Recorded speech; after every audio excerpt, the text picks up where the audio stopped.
So I'm Jeff Whitaker. I handle, I'm a manager on the cloud data services. We're actually just changing our name internal to the company on public cloud services. But really wanted to talk about from an infrastructure standpoint.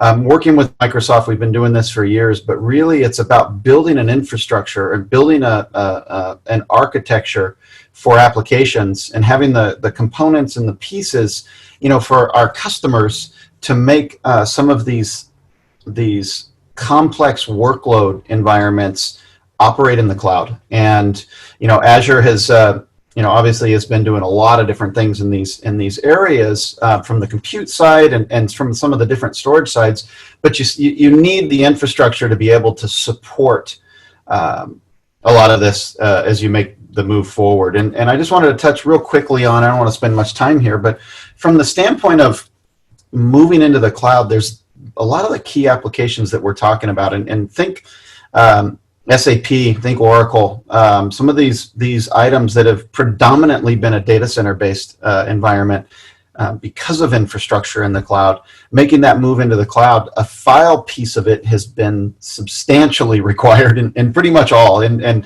whether I've seen customers of ours that have actually deployed 100% in the cloud, whether it's object-based or whatever those environments, the Kubernetes environments themselves, but having some level of file need, from small amounts to very large amounts in the case of items such as SAP.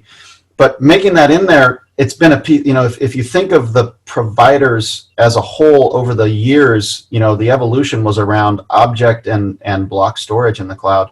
And there was really no story for file. It's almost as though it was believed it was not needed. But as we progressed, there was often customers coming to us and asking us about that. And so we started building solutions that really helped solve some of the key challenges around performance, reliability, and then even the enterprise data management. So if you're talking about applications that you had over the years deployed in the data center, getting those into the cloud, you don't want to give up, right? You don't want to give up some of the stuff that was there.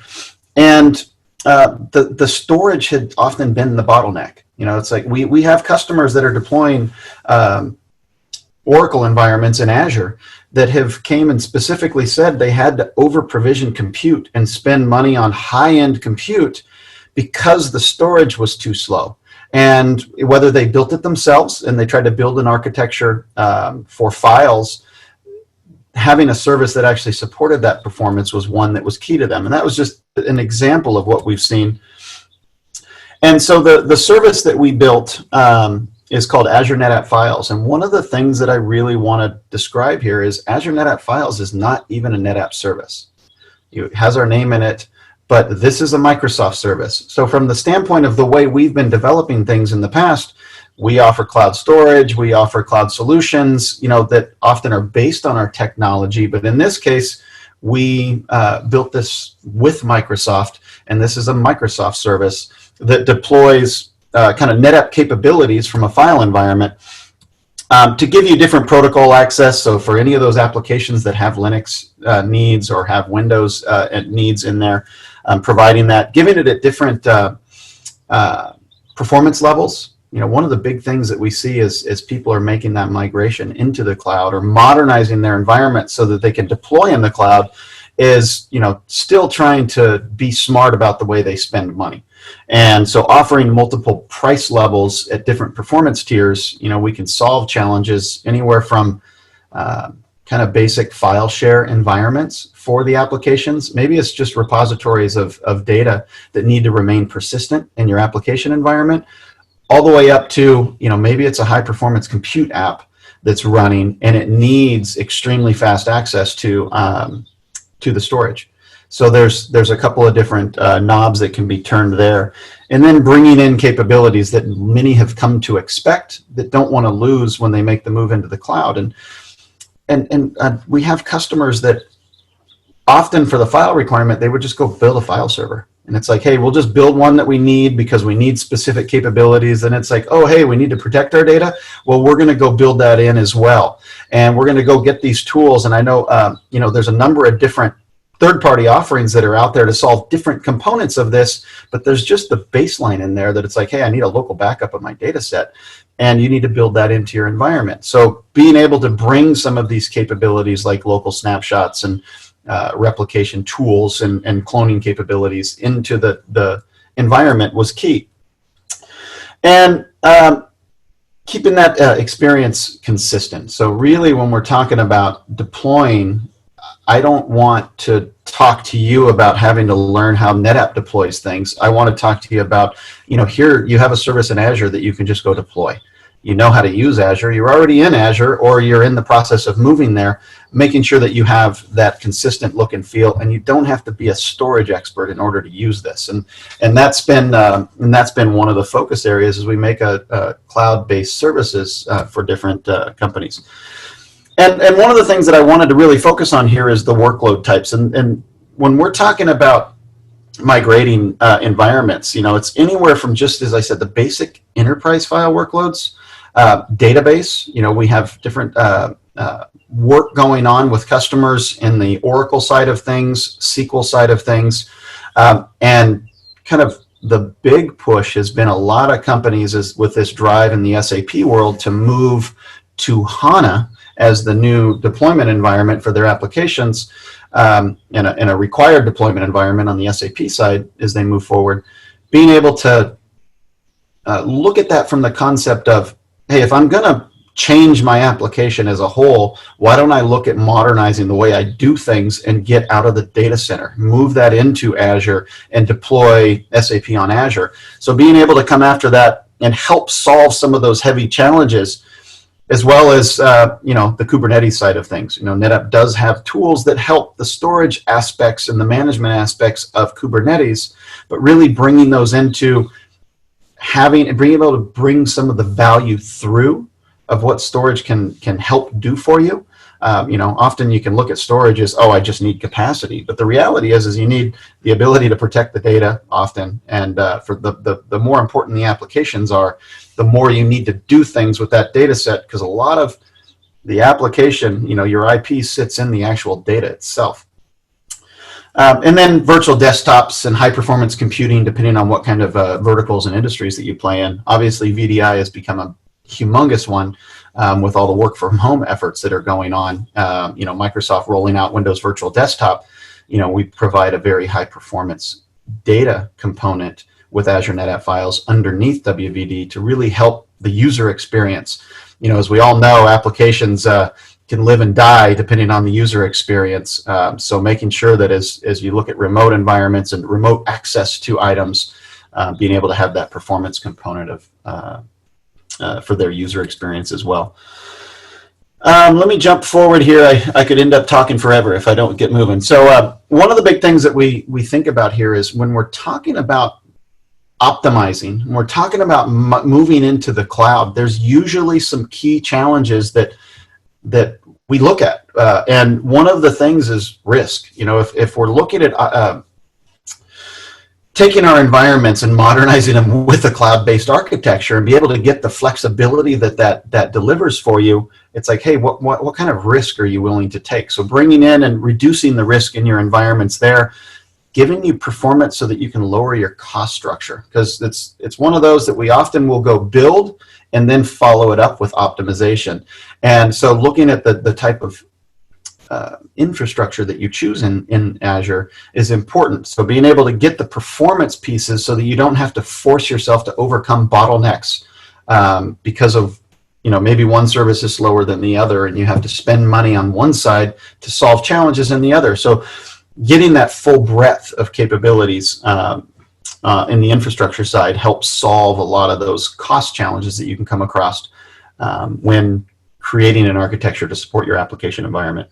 And then time. Let's make this easy. As I said, I don't want to work with you and tell you that you need very specific knowledge in order to do this. It's really, let's make it as simple as possible and give you access to some of these key items like simple backups with a snapshot. So simple stuff that goes on that you may not even be on the storage side of things. You just want it to be simple. So providing that so that you don't have to worry about learning something new in order to do it. I'm going to jump ahead here. One of the things is performance is we allow what we call volume shaping. And this is really nuts and bolts piece of it. But the important thing is to understand that you can dial performance of your environment by adjusting on the fly the capacity size.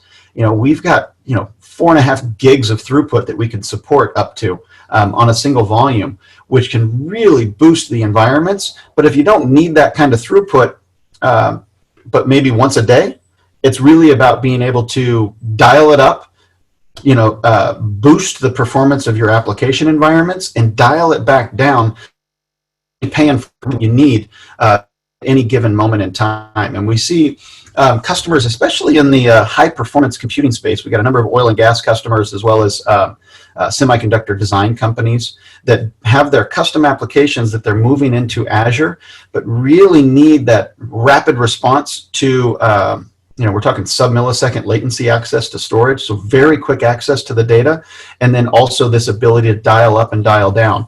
If you think of a semiconductor company, one of the big things that they do is they go through kind of what they call their tape-out process from the design scenario, and they need a lot of performance as they go through and they do all this computation and calculation to create the chip design, basically, as that then will go off into the manufacturing side of things. But it's only during those times that they need that boost in performance. So really what they'll do here is they'll choose the service level that they need and then dial up the performance at the given point in time that tape out process begins to happen. There's multiple levels in semiconductor design, but that's one of those key areas. So if you're looking at an application that you're deploying and it's, maybe it's peak times, maybe it's peak usage, whatever the scenarios are, you can actually dial up the performance of your environment and then dial it back down as needed.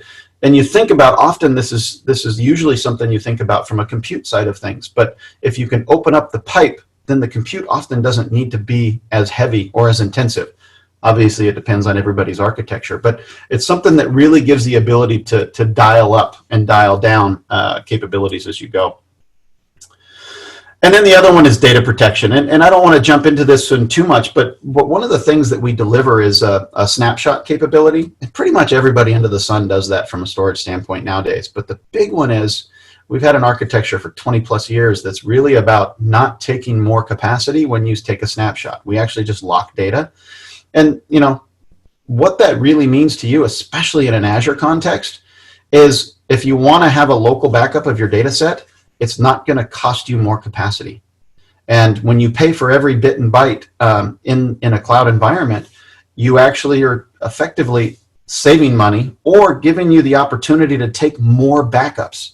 If your application, you want to back up data sets at any given point in time, maybe it's 20 times a day, maybe it's 100 times a day, you can do that, and the capacity added is almost zero. I mean, there's a few metadata pieces in there, but that's about it. So when it comes to being a little more free to take local backups, if it doesn't cost you more money, you can now adjust and dial your environment as needed. Let me jump to one more here. This is a build out that's a little slow, but one of the key ones that I wanted to show you, one of the pieces that is important here is when we're talking about strategies, there's always a couple ways of looking at things. And from the standpoint of infrastructure, all the way up to full platform services that you may be working on or utilizing, there's 4 ways that we really see here. And it's the rehost. So you're taking your applications, moving them to the cloud, and doing effectively very little to them. And then there's the next piece, which is refactoring, right? So you're looking at the environment. What levels do you want to adjust here? One of the big pieces is, depending on the application environment or depending on what the underlying needs are, do you have a third-party piece of software that is a part of your infrastructure or part of your service that you're deploying? You may not be able to do a full re-architecture. So when you're talking about the far right side, re-architect and rebuild, changes the models. But a lot of the companies that we see that are modernizing their environments, there's the process of, do they just need to rehost it? Are they looking to refactor and have more of a cloud value brought into their application environment? Or do you have the ability to go and redesign? If you have that ability to go redesign, then you have more flexibility with your environment. But a lot of times there's engineering required that a lot of companies that we deal with don't have that flexibility. So they're often going to go through and choose, let's go and take our application environment and refactor. We don't often recommend the rehost side because you may not get as much value out of the cloud if you don't make changes to your environment. So if there's some changes that you can make there, utilize the flexibility of the cloud to dial up and dial down, like I explained with the performance, the volume shaping piece. But there's all these different things that you can start to do there. But we really play, when we're talking about the Azure NetApp Files service as effectively an infrastructure service within Azure, is being able to kind of solve some of these rehost and refactor sides. And then as you look forward to a more of a re-architecture, if you need file performance, if you have files in there that maybe the object environment or the Azure blob space doesn't provide the response that you need, so then you can bring this service in there and solve that from a file perspective for the environment. And one of the big things with files is files are shared. And so when you're talking about having multi-node application deployments, you can now share access to the data sets built into the architecture. So it really opens the door for different angles and different methods as you start to take those application environments and modernize them. Ron, how am I doing on time? I would suggest, Jeff, if you can, to summarize some of the key things before we turn over to Aaron. All right, I will jump onto that one right now. That's what I thought I was running a little long. So just to summarize, really what you want to think about is you're making this move and you're taking the applications, whether you're deploying new in Azure or you're moving environments into Azure.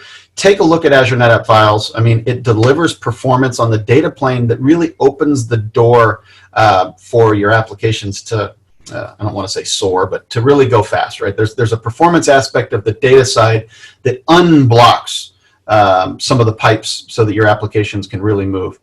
And then understand, I like to always bring this in. NetApp brings the technology to Azure, but this is an Azure service. So we're bringing in the resilience that is built into our environments, right? We sit, it's just we're built into the Azure data centers. We're in 21 data centers now, and we're continuing to roll those out on a regular basis. And this really opens the door for a number of customers, as we've talked about, that have not been able to move those business critical applications into Azure, have not been able to deploy some of that business critical environment.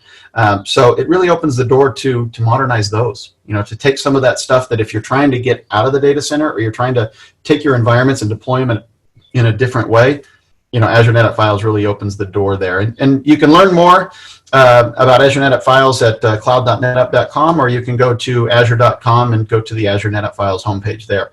So either place, we get you the information, we can get you connected and start trying it out.